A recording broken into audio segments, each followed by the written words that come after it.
My right, your left, Jahi Tucker, Deer Park, New York, born in Queens. This is your backyard, fighting in the Garden. How excited are you Saturday night? I'm super excited, you know. Growing up, I grew up in Brooklyn. You know, Shu Shu was a big part of our neighborhood. And it's crazy that now we in the Garden, we about to show out. Facing Quincy Lavalette, he's no pushover. We've seen him on top-ranked cards in the past. This is no walk in the park. How have you refocused to get back on track Saturday? It's just remaining focused and understanding that the goal remains the same. It's domination regardless, you feel me? So we just gotta go in there and just get rid of them, that's it. Your last two fights, a draw and a loss. How do you get back in the gym, refocus, so that Saturday night you put on a show? Every day's another day. You just gotta wake up, learn from those mistakes, and just get right back to it. Listen, we're excited to get you back in the ring Saturday. Thank you for being here. We're moving in one beside you. Tiger Johnson, 12-0, 6 knockouts. Last time we saw you here in New York, you worked for a round, literally a round. You knocked out Paulo Galdino. How has your progress been in working the gym since that last fight? Well, last fight I really didn't get a chance to showcase what we were working on, but it was the same thing. So I had a good training camp in LA, and we worked on a lot, and I'm gonna see Saturday night. How special is it to be on this card, sitting here with these guys? It's a pretty cool group of young men on the stage right now, and I know you guys are all friends. So how special is it to be on this card Saturday night in the Garden, but then also with these guys? Oh yeah, it's real special. We the best coming up, so y'all get a chance to see us showcase our talent. We're gonna be world champions one day, and shout out to Puerto Rico Day. Shout out to Xander for his first headline. Yeah. And it's gonna be an entertaining card. Listen, I was doing some homework, as I always do for all these fights, and you were getting into fights. You talked about it in school every day. You're literally quoted saying, "I was going to school and I got in a fight every day." What was going on with you back then that forced your dad to get you into a gym? I mean, it's kill or be killed in Cleveland. So you just gotta that's how we survive. So I'm a fighter. That's what I do. You're taking a step up Saturday night in Tariq Zayas. What can we expect that maybe we haven't seen? Expect a knockout, a stoppage. You ain't gonna do shit, I'm bro. getting Buddy out of there. You ain't gonna do nothing, man. You could've knocked the skin off a rice pudding. How you gonna knock me out, man? Tariq in the house, You could've knocked a obviously. fly off the wall. Let me get you up out of there, buddy. Fly off the wall, man. What you gonna do, bro? Can we get another chair up here? Well, Tariq, I didn't know you were in the building. Listen, you might ask, bro. All right, let's reel it back in. Too little, bro. Reel it back in. All right, Tag, we're good. Listen, thank you. Look at Shu Shu. Let's talk about you guys. We got Bruce Carrington and Brian DeGracias. Thank you. We have a translator for Brian. Are you going to speak English for me? We got it here? We're good. This is our co-feature. It's a featherweight showdown. Shu, before we get into the fight, I do want to talk about the history here with this at the end. Because, listen, you're Brooklyn born and raised. You carry it on your back proudly.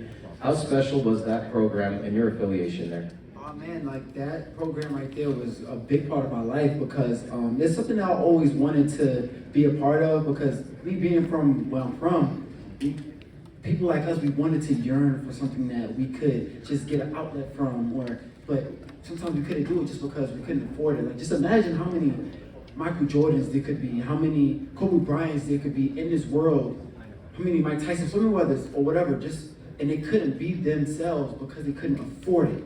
You know what I'm saying? So now this just opened up the floodgates for so many people, so many kids to be able to strive and, fight for something and, build up for themselves. Like they don't have to be boxers. Some of them, they just end up going into other fields of life, but the discipline that boxing gives, it kind of just opens up so many ideas for everybody to just want to do other things in life. And it was just a beautiful thing to be a part of. All right, let's get into the fight for Saturday night. Obviously, we just had a change in opponent. Does that change anything for you? Is it just business as usual? Oh, it's business as usual. Nothing changes for me at all. I'm ready for anything. Me and my coach, my team, we always prepare for the unexpected. So we was preparing for Enrique Vivas and his style. We have sparring partners that fought like him, but at the same time, we kind of mixed it up as well too. And we got sparring partners that was like my new opponent here. So we're always ready. And then if none of that even happened, I'm gonna always depend on my adaptability. So I'm gonna adapt regardless. And y'all gonna still see the Shu Shu show take over on June 8th. New York City. Let's bring in your opponent, Brian De Gracias. Thank you for joining us. When did you find out about this fight? Cardi, you wanna help me out? Thanks, brother. ¿Cuándo supiste de la pelea? Bueno, se me informó, se puede decir, hace escasas dos semanas y eso tal vez pueda hacer lucir un poco confiado al equipo de Shu Shu, pero nosotros sabemos pues cómo es nuestra manera de trabajar y nuestra manera de pelear y venimos sencillamente ellos tal vez piensan que van a cantar cumpleaños, pero venimos a arruinarle la fiesta. I was very told about this fight 2 weeks ago. You know, like that might give Shu Shu's team some confidence, but they might think that I'm here to sing happy birthday, but I'm here to ruin the party. Well, some further clarification on that. We, through his promoter, Tico Zabala, once the original opponent, Jose Enrique Vivas, we knew that there were visa problems. What a shock. And we put Brian on hold about 5.5 weeks ago.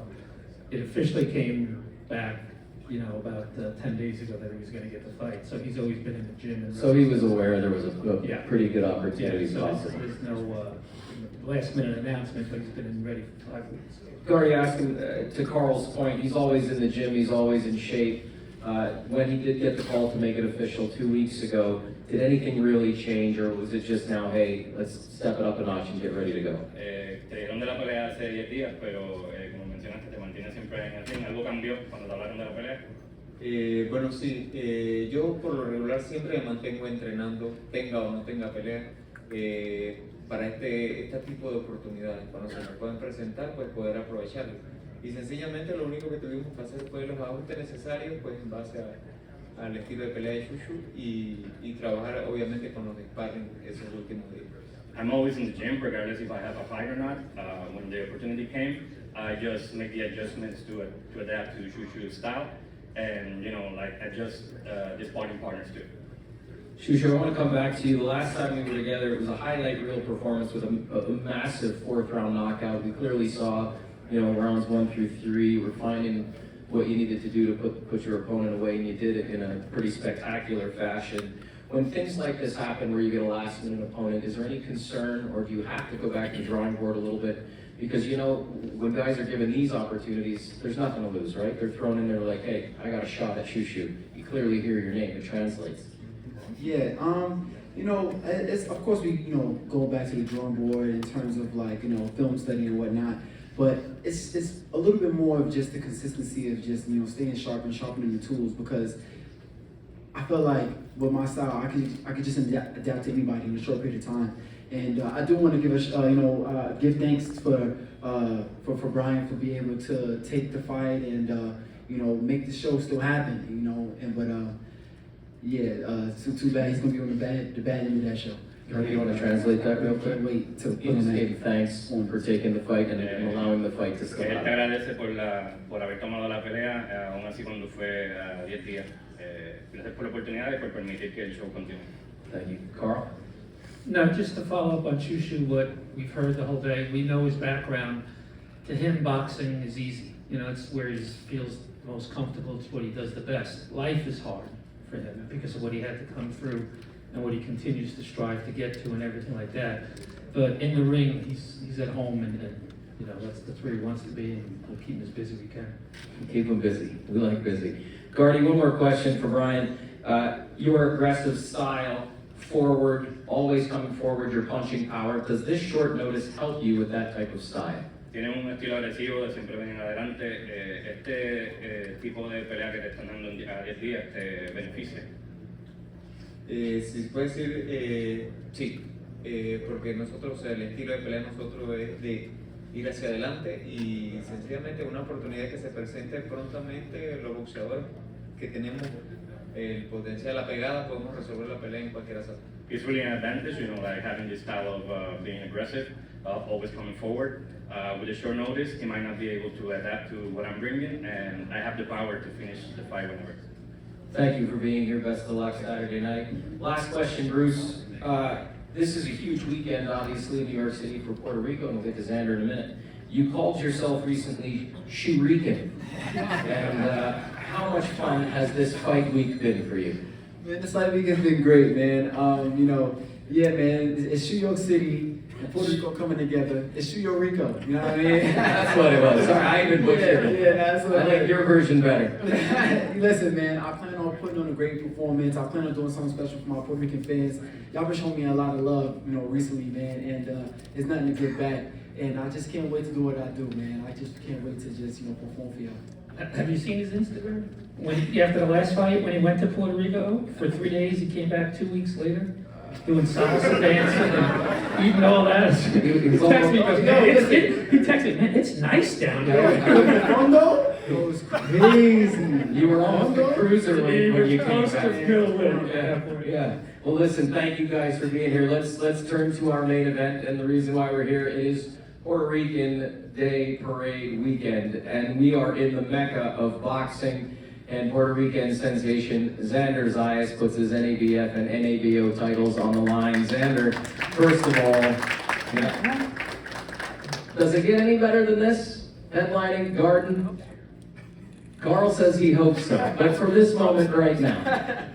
Like Carl said, I hope so too. But for this moment, it's a dream that I've always been looking forward to do.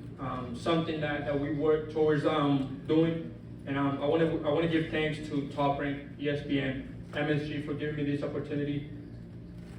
Man, 21 years old, I'm headlining MSG. It's something that I only dreamed of. Worked hard for it, and now it's happening. It's very exciting. Top Rank is here every Puerto Rican Day weekend, and to have you headlining is something special for sure. Before we bring in your opponent, I want to bring him up. You're facing a 14-year veteran. He's a former champ who's looking to get back in title contention. You clearly stand in his way. You are on your own path. How do you put the big weekend distractions aside so that you focus on the task at hand Saturday night? Man, on paper, this is the biggest test of my career, and I have to pass with flying colors. I know that, the team knows that, and we're focused on winning Saturday night and then focusing on everything else. Let's bring in your toughest task to date, Patrick Teixeira. Thank you very much for being here. We have your translator over here. You are coming off 3 straight, very impressive victories. Does a big win on Saturday get you back to where you want to be? Patrick, você está saindo de 3 lutas, 3 vitórias impressionantes, né, na sua carreira. E o que uma vitória nesse final de semana significa para você? Primeiro, eu queria agradecer a equipe do Xander por aceitar a peleia, o Brad Guzman por fechar a luta. E primeiro que essa luta é muito importante para mim, que coloca nos holofotes no público nos Estados Unidos.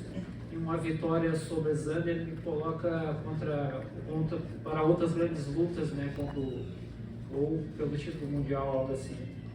First of all, I'd like to thank Zayas and his team for taking the fight, and Brad for helping set up the whole thing. And I also want to say that this fight, a victory in this fight, can put me back on headlights and get me where I wanted to be.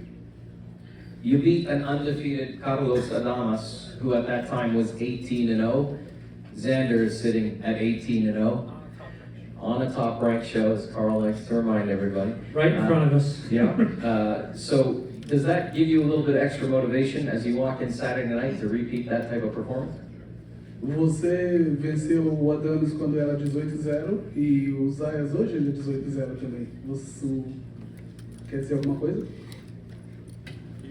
Na verdade, cada luta é uma luta, né? Mas o mais importante é que eu trabalhei duro, treinei bastante para chegar aqui e tentar conseguir uma vitória. Mas cada luta é uma luta e a gente trabalha com uma estratégia diferente, mas espero sair com a vitória. Obviously, every fight is a fight. I know the difference and I work in a different way for different fights. We have different strategies for the fight. I just hope to get out with the win. Xander, you know Patrick's going to come forward. He's going to pressure you. How do you handle that aggressive style that is certain to come your way Saturday? Somebody's gonna have to back up. Somebody's gonna have to back down, and I don't believe it's gonna be me. I'm ready to go 10 rounds if necessary. I'm willing to go through everything I have to go through to get the victory Saturday night. I'm excited, súper emocionado de estar aquí. Obviamente, las gracias a Patrick y a su equipo por también hacer la pelea y por darme la oportunidad en mi primer evento estelar. Super happy to be here, and thanks to Patrick and his team for making the fight happen and giving my first headline. I'm gonna come back to you, Patrick. I just asked Xander about your style and coming forward and all of the pressure. Do we even see more of that we maybe haven't seen in the past, knowing what's on the line Saturday night? Eu acabei de perguntar para o Zé sobre o seu estilo, que é caminhar para frente e botar pressão. A gente espera ver mais isso nesse final de semana ou você tem um plano diferente? Na verdade, eu vou me adaptando ao adversário, né? Mas dependendo, o que mais me gosta, o que eu gosto mesmo é de ir para buscar a luta, né? Mas se necessitar mudar a estratégia, tiver que boxear em uma longa distância, usar muito de jab, a gente consegue se adaptar bem. In reality, I adapt myself to my opponent. I like to be applying pressure out forward, but it all depends what's going to happen during the fight. Carl, you wanted to chime in about this crazy weekend here in New York City. No, I was just thinking, you know, for the older people in the room, you go back to Chegui Torres and Juan Laporte and Carlos Ortiz, to Trinidad and Tokoto, and now, you know, this whole effort for Xander is because of our absolute belief that his shoulders can carry an island and a whole community and the whole Puerto Rican, you know, wherever they live and everything like that. We wouldn't be doing that unless we didn't have the faith in Xander to not only win Saturday, but to go upstairs one day. If the Rangers and Knicks, you know, continue to win, it's going to be tough getting the building because that's a playoff hold, which they probably will. But for now, we'll be downstairs. But the goal is to sell upstairs against worthy opponents and guys in his weight class, obviously, and we know, you know, we have that mapped out. But you know, like the playoffs, you lose, you go home. So it's all about Saturday night for Xander. So on that note, Xander, I want to come back to you. We'll end on this. You know, obviously you're on the cusp of massive what could be next, right? The what ifs. How do you handle that pressure and maintain a focus and balance in life? Man, I feel like I'm one of the best 154 pounders in the division. There's no pressure. I've been working hard since I'm 5 years old to be in this position. I will continue to work hard to maintain this position and to get better and to get bigger fights. Hopefully, like Carl said, in the future, I could be in the main room, selling out the main room against a worthy fighter. And we'll continue to follow our path, becoming world champions in the future, and keep bringing glory to Puerto Rico. Amazing. We're going to leave it right there. Ladies and gentlemen, we'll be right back here on this stage tomorrow at 1 o'clock Eastern as we get everybody on the scale. But big round of applause for everybody on this stage. There is nothing better than fight weekend in New York City at the Mecca of Boxing, Madison Square Garden. We'll get these guys doing a picture and a face-off for the first time this week. As always, this is boxing. This is Top Rank. We'll see you tomorrow. Have a great afternoon.